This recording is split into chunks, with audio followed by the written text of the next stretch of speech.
Breaking news mga kabayan, bago pa man makaporma at makalunsad ang anumang pag-atake ang mga warship ng Iran, walang humpay ang pagpapakawala ng US Navy ng mga Tomahawk land attack missile.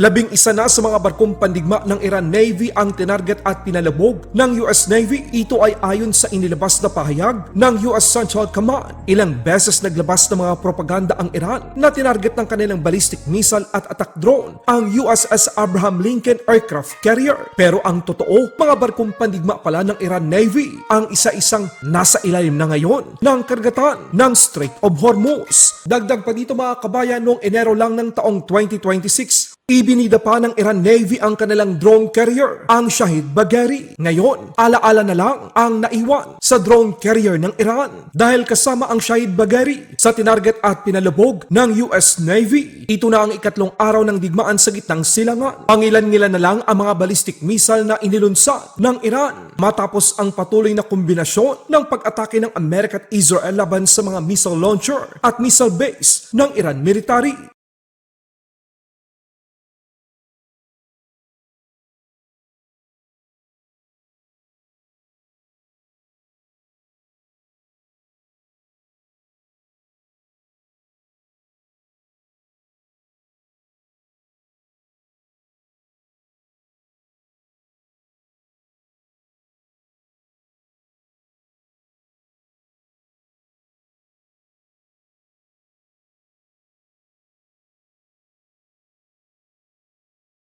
Sa katarlaking gulat ng mga manggagawa sa isang kampo o compound matapos mahulog ang isang missile debris na na-intercept ng Qatar at US Air Defense System.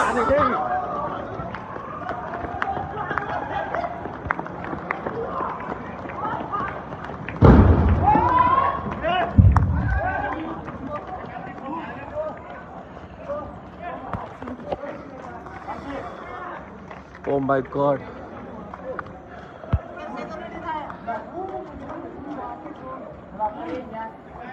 Guys, look at other. Look at other. Look at other. Look at other. Anything here? Oh my God. बिल्कुल मेरे रूम के सामने. या अल्लाह खैर. Mas lalong lalaki pa ang gulo nito dahil maging ang Kingdom of Saudi Arabia ay tinarget din ng mga attack drone ng Iran. Nauna nang nagbabala ang kaharian ng Saudi na may karapatan ito na maglunsad ng self-defense sa ginagawang agresyon ng Iran. Saudi Aramco, ang pinakamalaking oil refinery sa Ras Tanura, ay tinamaan ng drone na nagdulot ng malaking pinsala. Dahil dito, agad na ipinatigil ang operasyon ng nasabing oil refinery. Aktual na video, panoorin. Back-to-back naman ang ginagawang pag-atake ng mga eroplanong mandirigma ng Amerika sakay ng USS Abraham Lincoln, F-35, FA-18 Super Hornet, E-18G Growler, sanib puwersa para maglunsad ng opensiba laban sa mga target sa Iran. Maling-mali ang Iran nang minaliit nila ang kakayahan ng Estados Unidos. Marami sa mga militar ng Iran hindi alam na ganito pala kalakas ang bansang Amerika.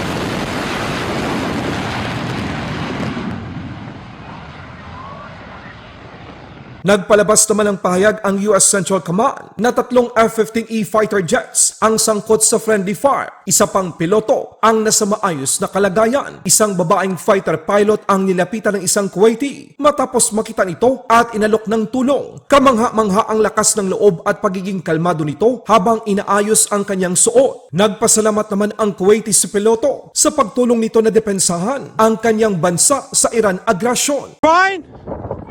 Really? You need something to help you? No problem, you're safe. You're safe, you're safe. Everything good? No problem. Thank you for helping us. Everything perfect? Chinese military natakot, nagpahayag na iwasan ng Amerika daw na gumamit ng sandatang nuklear. Ayon sa People's Liberation Army, Amerika ang may pinakamalaking arsenal ng nuclear weapon. Dapat maging responsable daw ang Amerika at huwag gumamit ng sandatang nuklear laban sa Iran. 美方拥有全球最大核武库，奉行首先使用核武器政策，投入巨资发展三位一体核力量，甚至声称重启核试验。其在核军控领域一系列毁约退群消极行径，成为国际核秩序和全球战略稳定的最大乱源。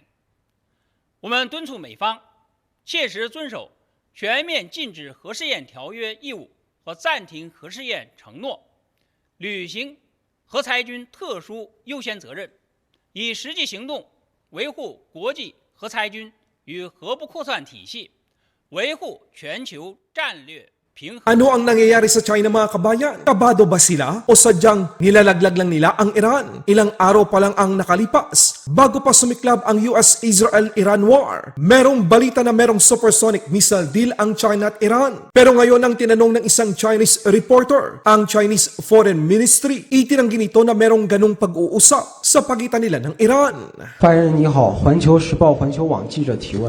近期有外媒报道称，伊朗同中国接近达成 CM-302 超音速反舰导弹采购协议，相关导弹如果交付，将成为近年来中国向伊朗提供的最先进武器装备之一。中方能否证实此事？谢谢。有关报道不属实。作为负责任大国，中国一贯履行国际义务。